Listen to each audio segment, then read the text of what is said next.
ಮಂಡ್ಯದ ಶ್ರೀರಂಗಪಟ್ಟಣದಲ್ಲಿ ಹನುಮ ಮಾಲಾಧಾರಿಗಳ ಯಾತ್ರೆ ನಡೀತಾ ಇದೆ. ಶ್ರೀರಂಗಪಟ್ಟಣ ಸೇರಿ ಸುತ್ತಮುತ್ತಲ ಪ್ರದೇಶದಲ್ಲಿ ಪೊಲೀಸರು ಕೂಡ ಹೈ ಅಲರ್ಟ್ ಆಗಿದ್ದಾರೆ.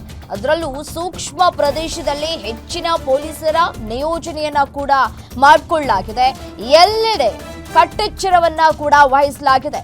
ಜಾಮಿಯಾ ಮಸೀದಿ ಬಳಿ ಡಿಆರ್ ತುಕಡಿಗಳ ನಿಯೋಜನೆಯನ್ನ ಕೂಡ ಮಾಡಿಕೊಳ್ಳಲಾಗಿದೆ.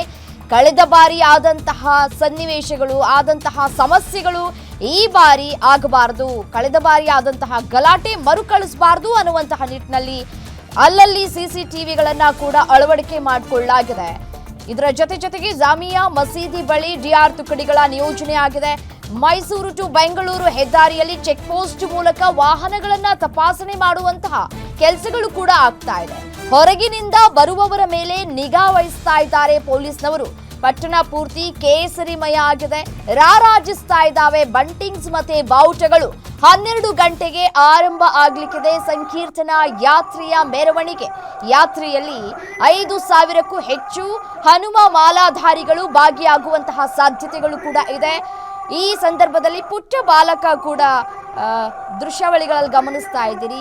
ಬಾವುಟವನ್ನ ಹಿಡ್ಕೊಂಡು ನಿಂತಿರುವಂತಹ ದೃಶ್ಯ ನೋಡಿ. ಗಂಜಾಂನ ನಿಮಿಷಾಂಬ ದೇಗುಲದಿಂದ ರಂಗನಾಥ ಮೈದಾನದವರೆಗೂ ಕೂಡ ಈ ಯಾತ್ರೆ ನಡೆಯುತ್ತೆ. ರಾಜ್ಯದ ಹಲವು ಜಿಲ್ಲೆಗಳಿಂದ ಮಾಲಾಧಾರಿಗಳು ಬರುವಂತಹ ಸಾಧ್ಯತೆಗಳು ಕೂಡ ಇದೆ.